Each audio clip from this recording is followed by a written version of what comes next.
Today I want to tell you about the father of propaganda, a man so good at messing with people's minds that he pretty much single-handedly got a whole generation of women to smoke, and also told Americans that eggs and bacon were a healthy breakfast they should eat often. So our guy's name is Edward Bernays, born in 1891 as the nephew of Sigmund Freud. Yes, that's Sigmund Freud. Edward learned much from Uncle Freud and started influencing people at an early age. It started a bit altruistically at first. For instance, when he was around 20, he was a co-editor for a medical journal. He used his persuasive writing skills to convince people that hygiene was important, and there was actually a noticeable increase in people taking showers because of this. But because of this, young Edward got noticed, and it was big corporations and governments with big-time money who noticed and pursued his skills. And Edward, for his part, was not afraid to be a bit slimy. The US government hired Bernays to help get the public to support going to war in Europe at the time, a conflict you may know of as World War I. Political figures running for office would hire Edward to lead campaigns to improve their image and discredit their opponents. When Calvin Coolidge was president of the US, he hired Bernays because so many people thought Calvin was boring. So Bernays sets up a pancake breakfast and convinces some very notable entertainers of the day to come and perform on the White House lawn. He orchestrated the media to be there, and they in turn wrote articles about what a great time the breakfast was, making Coolidge look, well, cool. Herbert Hoover also brought Bernays in as a consultant a month before trying to be re-elected as president of the US. When Hoover faced a crumbling reputation during the Great Depression, Bernays advised him to create disunity in his opponent's camp and project an aura of invincibility. Hoover would lose his re-election campaign, but we can see how Bernays played his game. Besides advising presidents, other politicians would hire Bernays. Bernays had one man running for mayor of New York City talking out of every corner of his mouth.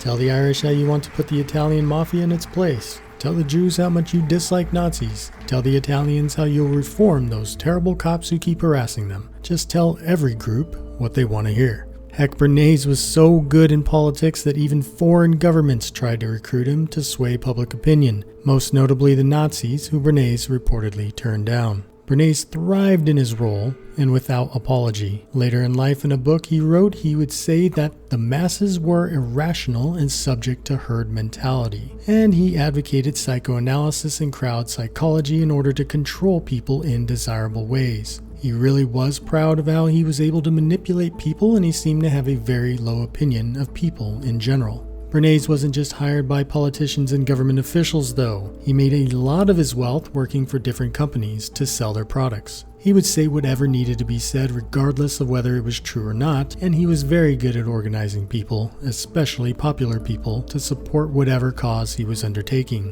When Dixie Cup hired him to help sell their paper cups, Bernays helped convince the public that only disposable cups were sanitary. He did this both by using subliminal imaging in their ad campaign and promoting fear, saying that reusable glasses, unlike Dixie Cup's disposable cups, were dirty and could spread disease. And then the American Tobacco Company hired him. When the American Tobacco Company hired him, they had what they viewed as a big problem. That problem was that most women didn't smoke, and they wanted to change that so they could capture more profit. On top of that, the few women that did smoke wouldn't smoke their cigarettes called Lucky Strikes because it came in green packaging, and green packaging was not fashionable at the time. So Bernays made a plan. In order to get women to smoke more, he starts branding cigarettes as torches of freedom. This appealed to the feminist side of women, but his plan had a lot of moving parts. He continued to push the already changing ideal of female beauty through ads in magazines and newspapers that portrayed thin women as the beauty standard. He worked with artists and photographers to create art featuring thin women smoking cigarettes, and enlisted doctors to prescribe cigarettes over sweets for weight control. Suddenly, smoking became a symbol of empowerment, and tobacco use among women exploded. But while smoking among women increased, Lucky Strike still had the problem of the green packaging.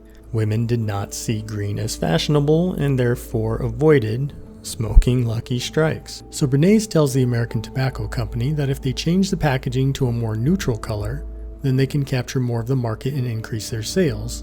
But the company refuses, saying it has sunk way too much money into advertising the package. No worries for Bernays though, he makes a plan. If the Lucky Strikes packaging won't be changed, then Bernays will just have to change women's perception of green. Yes, Edward Bernays had both the confidence and the skill to take this problem on. So old Eddie organizes a grand ball for charity. He convinces the most well-known socialites to attend with one catch. All the ladies must wear green dresses to the ball, which he has termed the Green Ball. He paid stylists to tout the color, sponsored intellectual lectures on its virtues, and ensured the press captured every emerald-clad moment. Wouldn't you know that the green ball was a smashing success, and now that the common American woman saw green as a fashionable color, sales of Lucky Strikes to women increased exponentially. But before we say goodbye to Edward Bernays, let's look at his impact in another part of American culture that you might appreciate more than him getting a whole generation of women hooked on smoking. You see, another company that desired Bernays' talent was the Beech Nut Packing Company. This was the country's biggest pork supplier, and they had a problem. Their problem was that people were eating too healthy. People at the time in the 1920s were eating smaller breakfasts in an effort to be more healthy. A standard breakfast now was pretty much toast and a coffee or toast and an orange juice. Bacon sales were dropping as people shied away from those big bacon, egg, and potato breakfasts they were previously eating, and Beech Nut was feeling it in their pockets.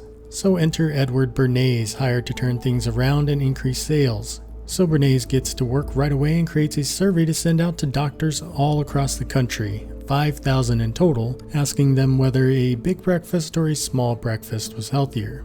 Now, whether he paid them off or misled the doctors somehow or just fabricated the survey results altogether, his results came back with over 4,500 doctors indicating a big breakfast was healthier. And for some reason, a lot of those doctors specifically cited bacon and eggs being an important part of that healthy breakfast. Within 6 months, Beech Nut's pork sales leapt skyward, cementing the image of bacon and eggs as a must-eat staple. That's it for Edward Bernays and how he thrived in making people believe in certain ways. It goes to show you how easily the media, government, and other big entities can make you think a specific thing and even create changes in human behavior that last generations. Are there other things you know about that seem to be popular for the same types of reasons? Let us all know in the comments below.